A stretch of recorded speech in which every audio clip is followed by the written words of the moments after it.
Yo, what's good, my people? It is not a Most High, and I am here today on Most High Presents Bars at the Bar, episode 5. I'm super excited for my guest that I have right now. I'm sitting here with the one and only Muhva. How you doing today, my darling? I'm feeling good. Beautiful introduction. Thank you. You know, I try to change every Thanks, time. I be guys. freestyling, baby. Yeah, I'm feeling good. How are you? I'm good. Now that we got everything in order, you taught me Did some you? new things. I learned some new things about my storage. So, Yeah. you know, that's important. You know, I'm glad I can help you. thank you. I appreciate that. What you drinking on today? You still got a drink? I do have a drink. I would say, if not, we need to order that and get it sent here. I did forget what it was called. Oh, you got one of the bad choices. Yes, It's called Bad Life Choices. that's exactly what it is. Interesting. You make bad life choices. It's like a pineapple. It's a frozen pineapple margarita with It got, like, some but it's jalapeno. mezcal. Yeah, that's why it's spicy like that. It tastes like barbecue liquor. That's what I think of mezcal. It's like barbecue. Barbecue liquor is crazy.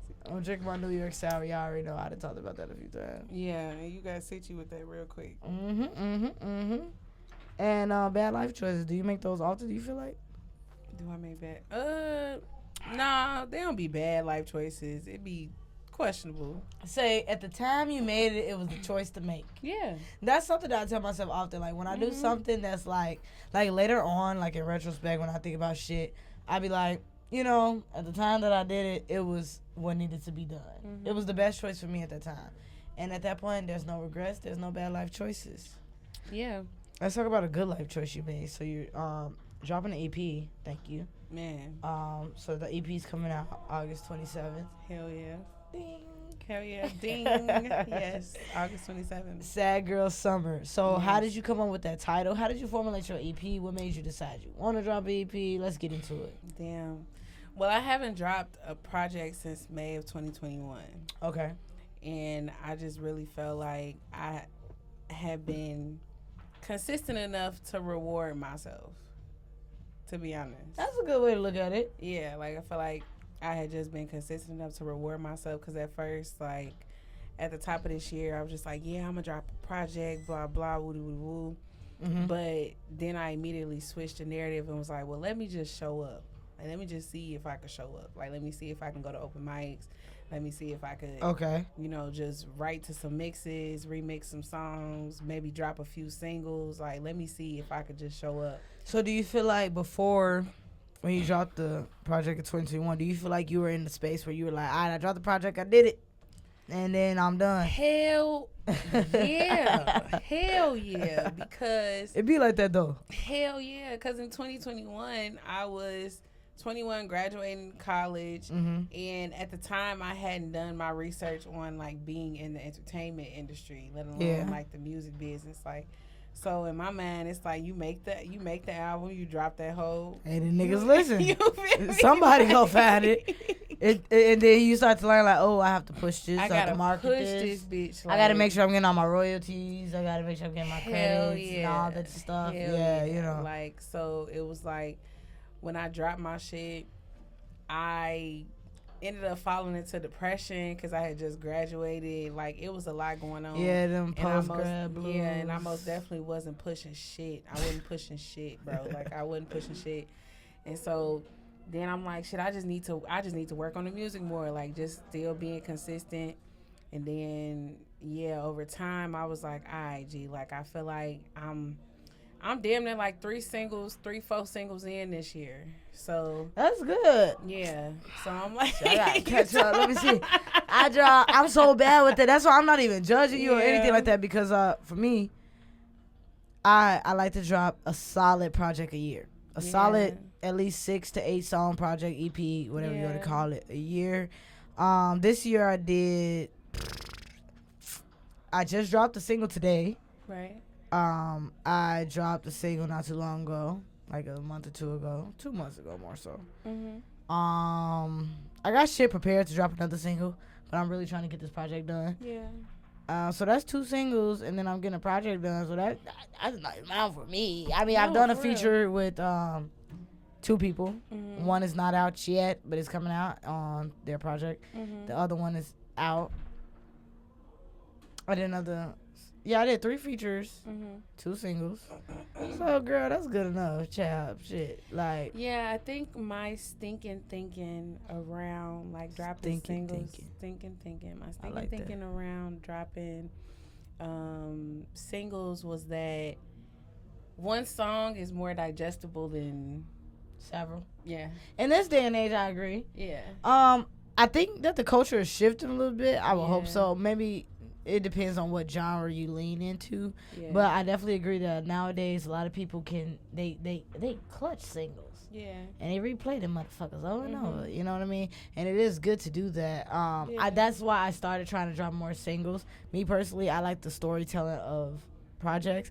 But now I'm starting to realize that well, I would say that the audience that I appeal to enjoys the idea of a full project, but I'm trying to branch out to get a larger audience and the dominant population. Crazy. Yeah, I was just gonna say. I was literally just gonna say that it's like it's one of those things where it sucks to be an artist. Where sometimes where it's just like. It's one of those things where you kind of do some shit that you don't really want to do, but you gotta do it type shit. Like, even when you making songs and, you know, like, it's getting, like, hella intricate, and you might have somebody around you that's like, hey, like, I feel where you going, but, like, let's not make it too complicated. Yeah, and you know what? Do you feel like you suffer from that often? I personally do. I don't feel like I suffer from that often because I think my goal, one of my goals is to be I am a songwriter, but one of my goals is to be like a James Fauntleroy or like, you know, somebody that's just like, you call them up, you know they gon' like bring it to you type shit. Yeah. And so because and of that. And definitely become James for the feats. Yeah, like, so because of that, I put myself in like the A&R shoes or like the songwriter shoes or the consumer shoes to think like, damn, this does sound good, but this is getting like a bit too intricate. It's getting like a bit too overwhelming, or like, damn, we're getting away from what the song was really because about. Our listeners do get uncomfortable sometimes. You know, sometimes when we create songs that are, I feel like I often say that nothing is truly personal. Like, we can make personal songs that, to us, it feels like this is writing out the scenario that we've been through. Yeah. But there's someone listening that it writes out what they've been through, and that personalized version kind of becomes uncomfortable to listen to. Is like, damn, I want to listen to that, but I don't, because it made me really like think. So you always want to have a balance of like that reality, but then just make a song out of it. And I think that I do the same thing. Like, with me, I like to rap. So with songs, I have to remind myself, throw a hook in there, throw some ad-libs, throw some melodies, because I just want to, because for me, I'm in the studio and I'm venting and I'm getting this idea off my head, even if it's not necessarily something I've been through, but it's something that I'm just, you know, I'm going off, I'm barring up, I'm doing this, then the other, da-da-da-da, but then I have to remember, like, it might be a pretty lady listening to this, and as much as she admires my skill in rap, that she still wants something that she could just catch a quotable. So I got to throw them quotables in there. You got to throw the hooks, the melodies.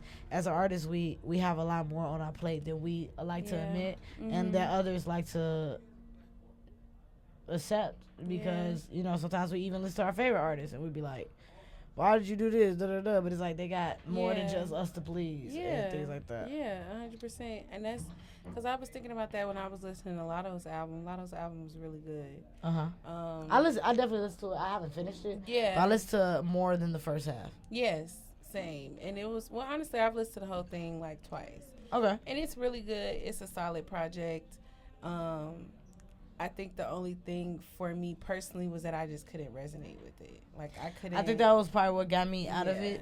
I was listening to it when I was like cleaning up. I love to like go through albums when I'm cleaning up and things like that.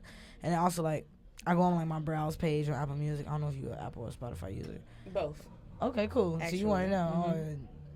Freaky. That's some freaky shit to do, to have an Apple and Spotify account and use them. But on my Apple account, my singular Apple, I go and I look to the browse section and I look at whatever catches my eye from cover arts and the names, and I download it. So even if it's the most random people, random genres or whatever, and I listen through them. But like, I saw She Dropped, so I added that. And I was listening through it, and there was some songs that I definitely was like, nah, really good songs. Yeah, I was fucking really with. Good songs. But the other stuff, I just wanted more of something. I can't put my finger on what it is. And then that's when I started thinking about like myself. and like how to relate, because like Lotto is someone that people really like in the music game, especially in female rap. And it's just kind of like you'll never please everyone, but at the same point in time, you want to try to figure out how to get that dominant audience. Like how, I can't please everybody, but if I drop, majority of the people that listen to it are gonna fuck with it. And as an artist, do you ever? Okay, I guess what I'm kind of segueing to is, do you ever listen to your tracks that you love, but do you feel like that the audience will think otherwise? Do you think that there's a disconnect sometimes, or how do you feel like you formulate your tracks in order to connect with your audience? And how would you define your audience, actually? A two-part question. My bad. I think for me, first off, I make music for myself. I do make As music. you should. Yeah, I do make music for myself. And for me, like, if I know that I'm really like speaking my truth in this song and I like it, and like, cause I go with my gut when I listen, when I'm making my music. Like, I really go with my gut. Cause you'll get a mixed bag, and you'll hear this one part at 1 minute and 5 seconds, and you just like, no, like that part has to go. Yeah. But then you might hear another part at 1 minute and 15 seconds, and you're like, I'm not in love with that part, but I'm not mad at it. You can and then you have those songs where it's like, no, that cannot be there. It needs to be off. It needs to be down. It needs to be something, When I record my producer, I be like, I don't know what it is. I don't like it. We gotta do it again. Literally, I don't know. We gotta do that shit again. Yeah, it's like, I don't know what it is. I just don't like it. So I feel like for me, I mainly think about how the way that I'm marketing myself isn't in a very open way, as far as like, oh, this is what I'm going through in my life, and this is blah blah. So the music is the place where people are getting to know me. The personal aspect. Yeah, like, so but I feel like you do, from someone who consumes your content and music, I feel like you do a good job at, I don't feel too disconnected from you. Yeah. Like, as an artist, like, if I was a stranger and I saw your profile and I saw your music, like you said, the music does give a personal aspect, but I feel like your content does a good job of letting me in enough where I want to know more. That's good. And I think that's the mission. You want people to want to know more about you. I think that's something I'm working on. Yeah. But because I don't want nobody to know shit about me. You're such a Cap, G. You're such a Cap. Like, everything you say just be so Capricorn coded. Really? Yeah. What does that even mean? I don't know too many. I just started meeting other Capricorns. Because honestly, I have let it be known, let the record show that I have no beef with Capricorns. No, she's acting Capricorns. Let the record show that she acting like she got to be, but she's a Virgo. And Virgos be Virgos start shit with everybody. Any Virgo I know, they be talking shit to anybody. I support the Capricorns. The only thing that irritates me about Capricorns is that, like, and this is something that I've been working on within myself, is that, like, really accepting that, like, shit be hurting your feelings, bro. Like, don't nothing hurt my feelings. But see, that's what blows me, like, cause y'all feelings do be hurt as hell. You for sure.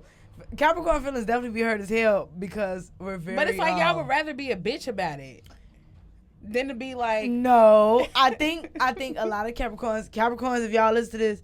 Matter of fact, this is the first clip I'm finna post because I need my Capricorns to come on my side. Oh my God. So, for my Capricorns, I feel like we are very observant individuals. Right. And I think that, it's kind of like Kendrick on Mother I Sober, he say, I'm sensitive. I feel everybody. I feel everything. I feel like I be receiving everyone's, you dig? And once motherfuckers start moving crazy with me, I analyze it and I try to see from your perspective, like, maybe they was having a bad day, maybe she was going through this, so she said this, But then at the end of the day, I think about it from your perspective, from my perspective, and then just in general of what happened. And it gets to the point where it's like, why should I express that my feelings are hurt when you did that shit? And you most likely knew that would hurt my feelings. I'm learning though. In therapy, I am learning that sometimes people don't know. Like, my therapist tell me all the time, the things that you think people know, they 100% sometimes don't have no idea about it. But as a Capricorn, I feel like your motherfucking ass knew something. Yeah, but I feel like that's damn near, that could be a people thing or an earth sign thing. Because I feel like earth signs, we do be on some, like, you knew that shit was going to piss me off and that's why you did it. Maybe That's why you did it. Because my Taurus bestie feel the same way. She be like, and as a Virgo, it'd be like, no, you knew that shit was gonna piss me off. You knew that shit was gonna piss me off. Yeah, so I don't like now, to. Yeah, so it's not necessary that I'm not admitting that someone hurt my feelings. I've just got to the point where I can vocalize it. Like, if you did something that hurt my feelings, I'd be like, hey, yeah, that hurt my feelings. Yeah. That was uncomfortable in the past when I was younger and a bit immature and more in my ego. Now I can say, yeah, that hurt my feelings. But I'm finna hurt yours worse, bitch. And see, that's where I can't, though. See, no. When I leave, that's the feelings hurt. Because now I've romanticized the idea of my last conversation with people. I ain't trying to blow up on nobody. I ain't trying to hit nobody. I ain't trying to do none of that. But I be hanging out with a motherfucker that pissed me off. Girl said I romanticize I do. last conversation. I don't even know how we got here. But I do. Like, somebody had pissed me off, and I'd be like, yeah, I'm finna go kick it with them. They blew me. I'm gonna say my piece. I'm gonna bring up that topic that pissed me off. I'm gonna say how I feel and how you made me feel that way. And then we're gonna go about whatever our hangout is. And then I'm gonna leave, and you ain't gonna never see me again. And then you be thinking like, damn. But if you reflect, if you are truly a reflective individual, and you look back on that last time you saw me, you think, that was the goodbye conversation. And me personally, I'm be frolicking in the fields, having a good time that I let your ass go. I fuck with it. I fuck with it too. Shit, I'm just a messenger. I'm just a messenger. But I feel like to loop it all together, I feel like that's how like Sad Girl Summer like came about.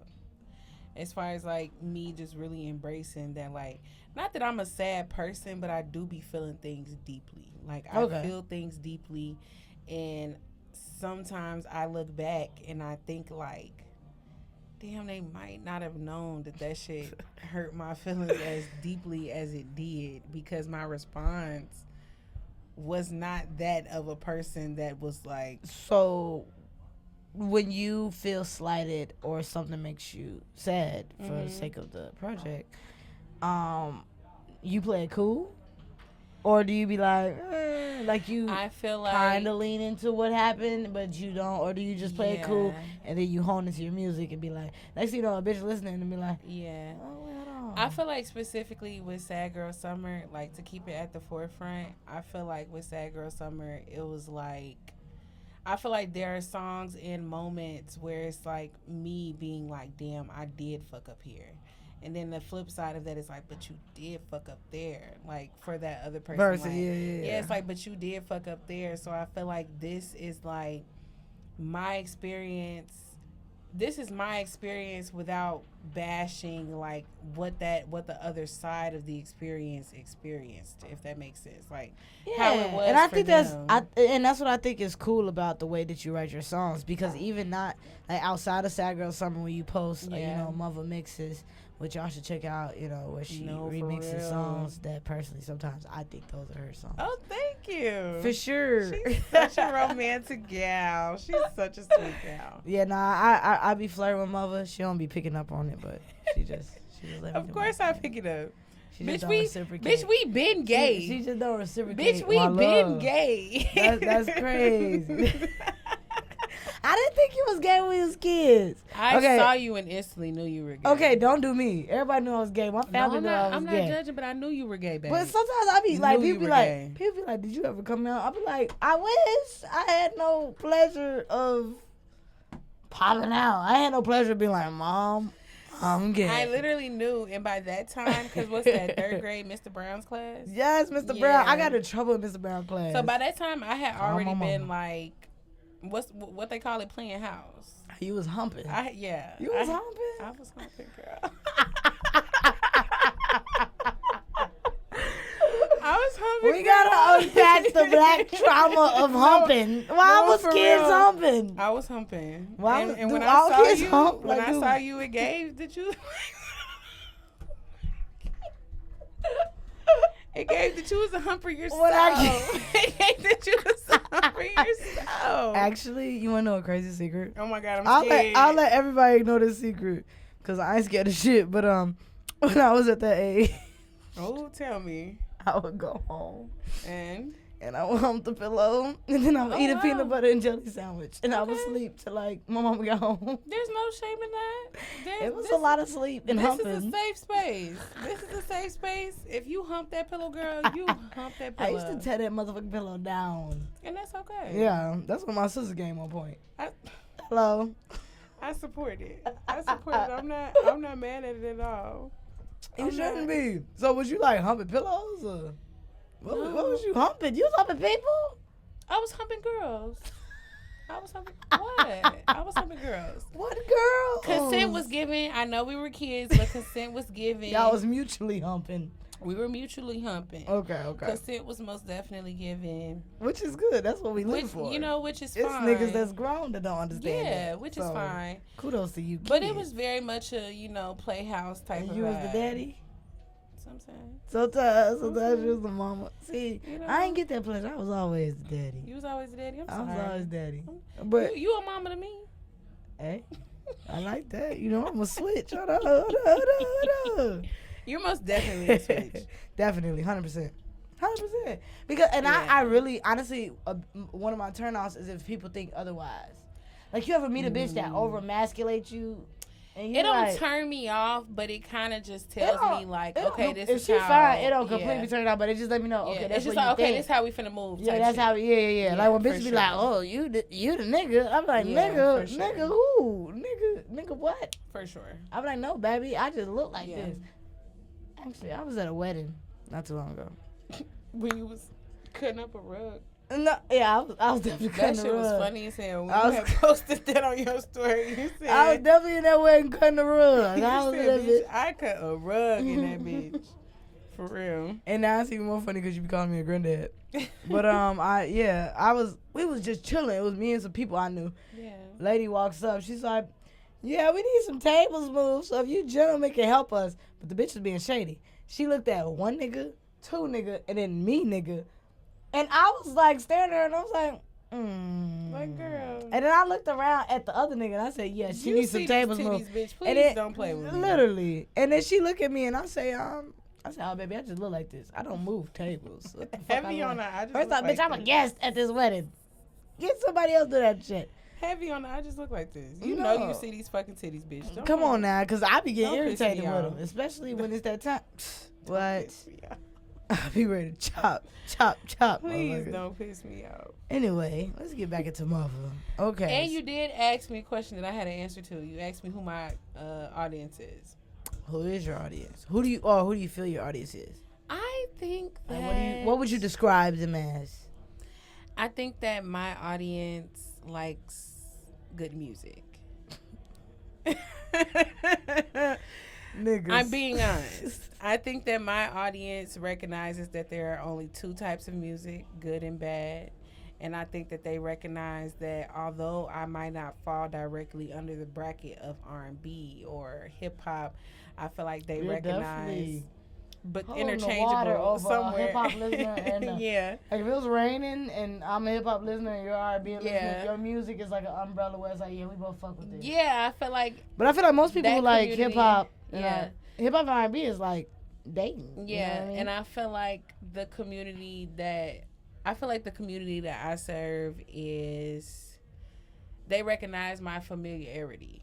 Yeah. Like they recognize I can like, agree with that. Yeah, as like someone in your like community. I feel like they can recognize like, damn, I could throw this in a mix. Like, you know, For sure. it will play just fine in a mix type shit. Like, and I feel like that's what a lot of people have been telling me. Like, I think a lot of people like the music. I do feel as though I have my own thing. Like, even though it's Yeah. familiar, I do feel like I'm like in my own lane, like Yeah. with things. But it's most definitely like they're familiar with it, and I think that's what draws them closer to it. I agree. I think, speaking from a consumer's perspective, I would say that, well, first, let me step out and say from an artist's perspective, I agree with what you're saying.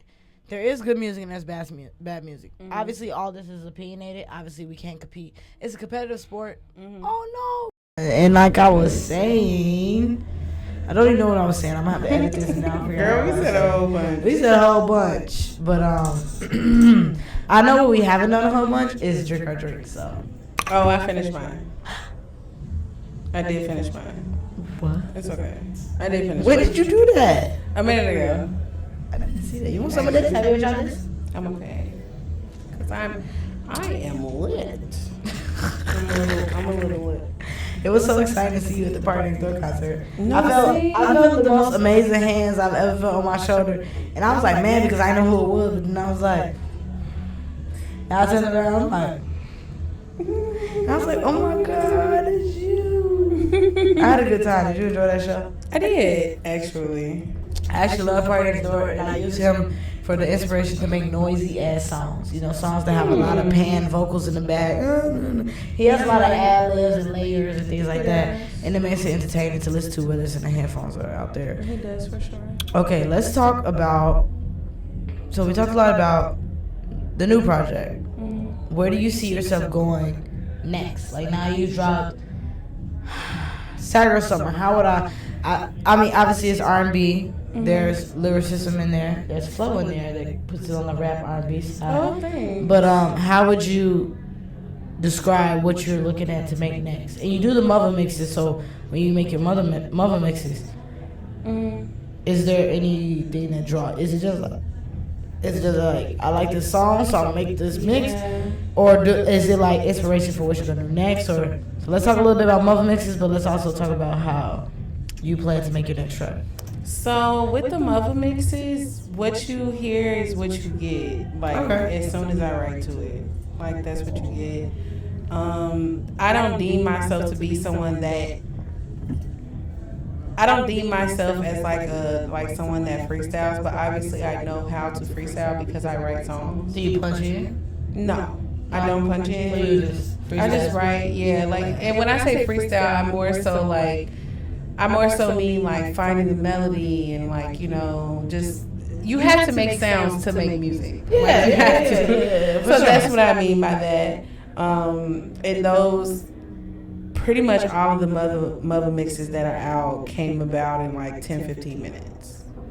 As they should. Sometimes. Yeah, you know, like 10-15 minutes. And then as far as like what's next, I would imagine that this like launches me into like I was telling you earlier, I don't know if it's on camera or off, but launches me into being like, you know, this person that people want a feature from, because it's like you don't necessarily have to hit me up for an R&B song. You just see me on these beats. You just see style. Yeah, like you just see me on these beats. So I think you're doing a good job with that though.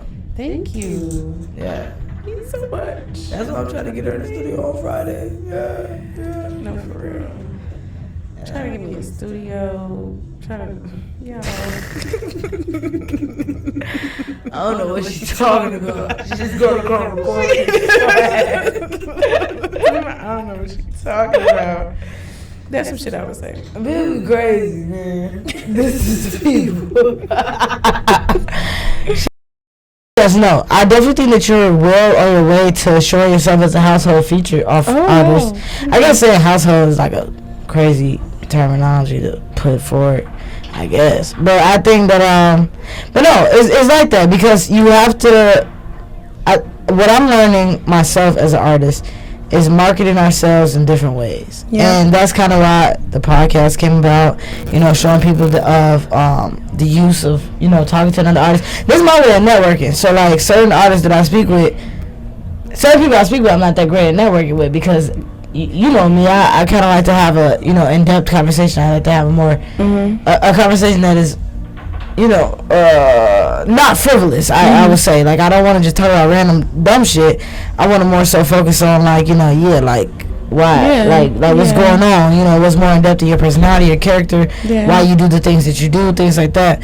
And sometimes you can't meet people and do that in that moment. So for the podcast, it helps me. So I think like with your mother mixes, it helps you create a sound that allows you to show people that you are versatile and that you can hop on these beats. You just did a Lotto mix.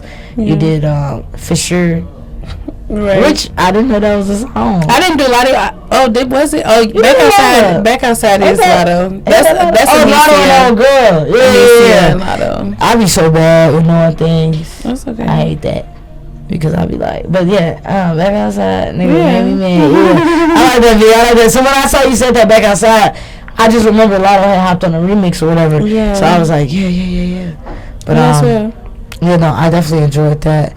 Now, so when it comes to being an artist, how do you feel about support from those that are near you? Like, do you feel like you have a solid support realm for those that actually know you? Because sometimes as artists, we go through this journey and we learn that the people who are not our friends, not our family, are the ones that support us the most. Have you ever gone through any quarrels? Ding. Go through any quarrels, feeling as if like those around you should support you more? Or what is that like for you? How do you describe your artistic support system? I feel like all artists kind of like, especially like when you're new to it, I feel like all artists go through this like, oh, y'all don't be reposting no shit, y'all don't but not everybody gonna do that shit. Yeah, it's like I'm at a point where like I feel like I have yet to really be able to see for real who my community is and who my supporters are. But I find comfort in knowing that they're there. And so I just focus on the ones that do show up instead of focusing on the ones who didn't show up or who didn't repost, who didn't comment, who didn't. And that's honestly a gem that you're dropping, because so many people focus on what's not there rather than what is there. And I think with that, you neglect your audience by focusing on who's not supporting you. And that's not fair to them. It's not fair at all. It's kind of like I think being an artist and having an audience is a relationship. Yeah. Because I was about to say it's like a relationship, but it is a relationship. You should be able to have your artistry and have your friendships and they coexist, and you're not making people feel like in order to be your friend they have to be supportive of you as an artist. Although you might think like, why would I not want that? But it's like, everyone's not that, everyone's not capable of that. Everyone's not able to be that person to you, you know what I mean?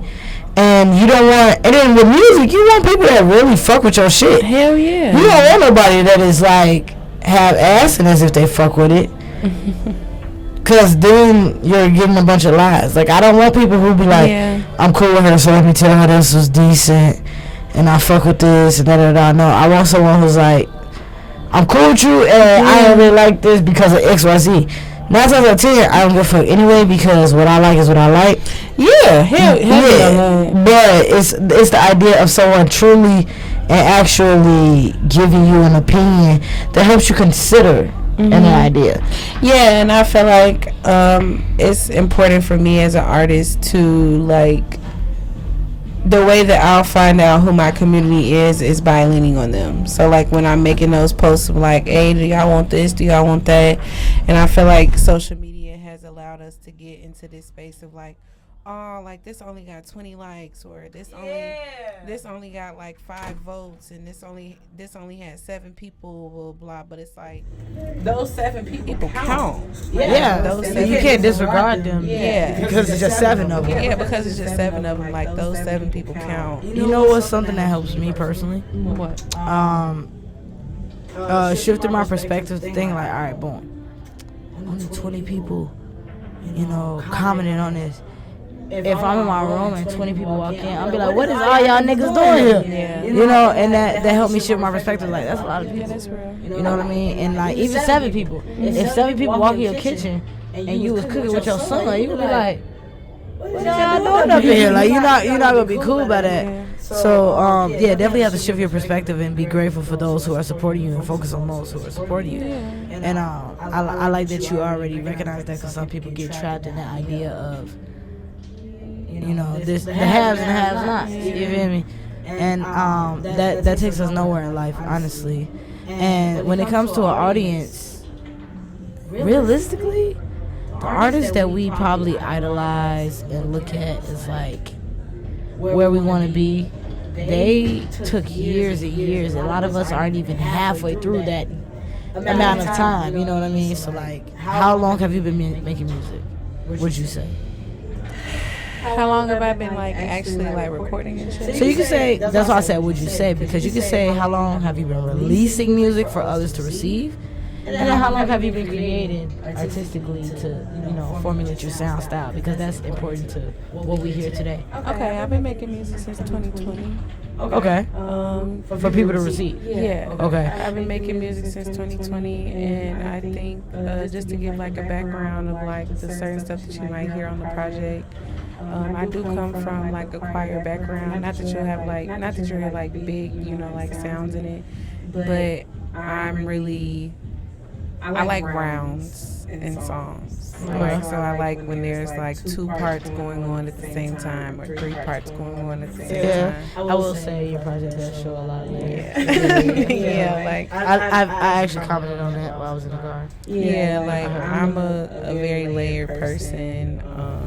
Because I feel like layers, the backgrounds are so much fun. Yeah, like it's one thing for me to come up with like, the chorus of a song or like the verse, but it's like the background heightens everything. So it's like how we love Beyonce's backgrounds, like, and if you really take the time to listen to her backgrounds along with Michael Jackson's backgrounds, it's just like Brandy. Yeah, it's just like damn, like so. And I think when I first started recording music, I used to go crazy in the backgrounds, but I was like trying to get into like the consumer's ear, and I was like, damn, this might be too much. Like this might be a bit overwhelming. Some people like that. You have to think about, but at the same time, like you do have to think about like who you're working with.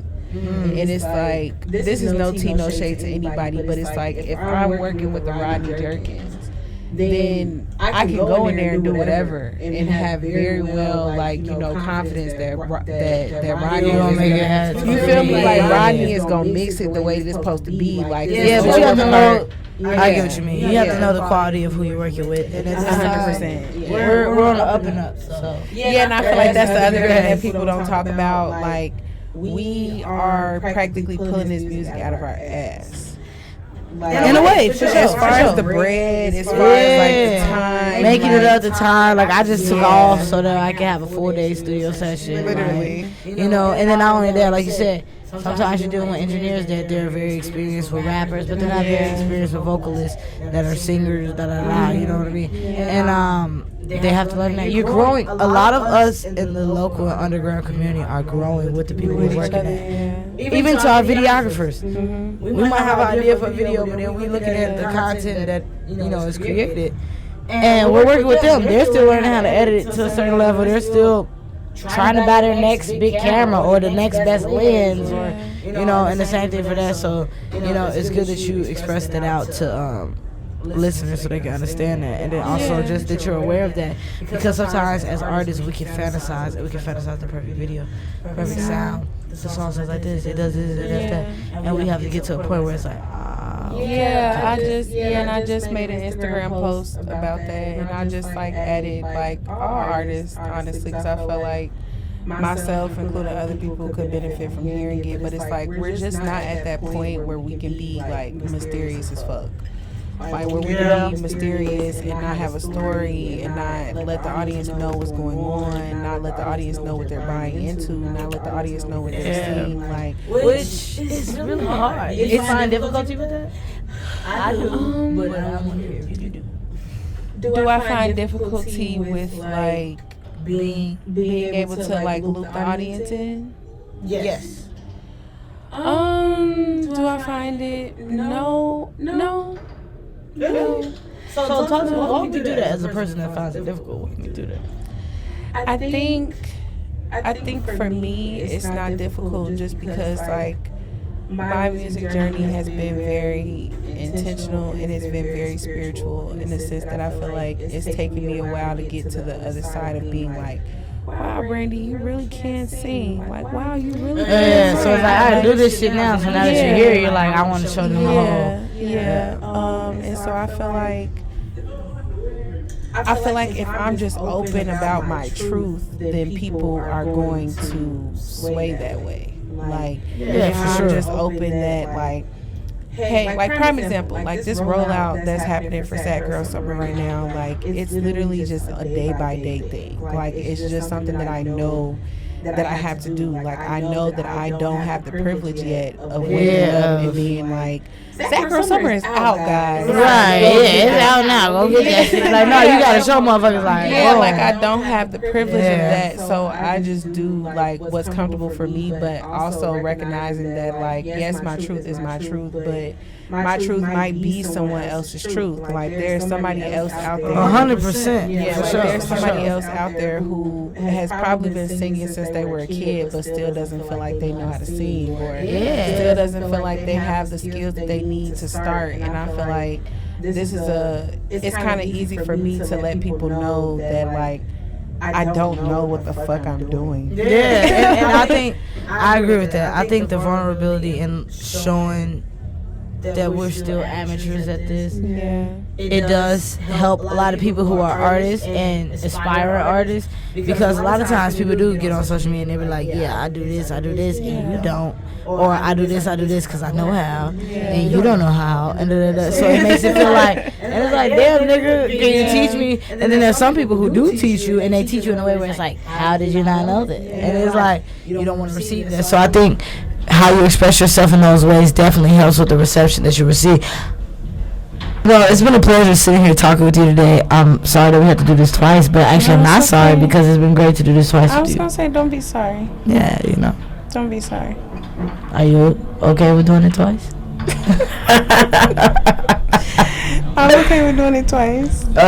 Currently, mother has her hands folded. Like, you know when you was in school and they be like, we're going to go to the hallway first. Table.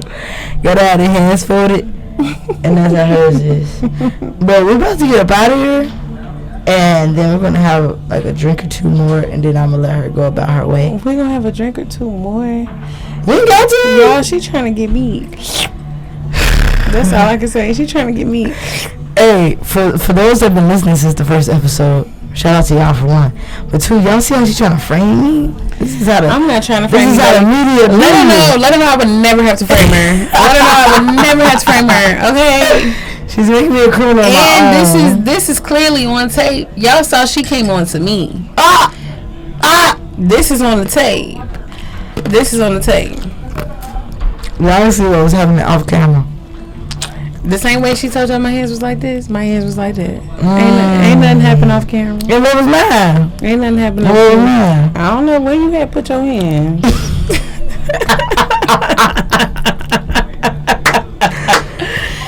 She's lying.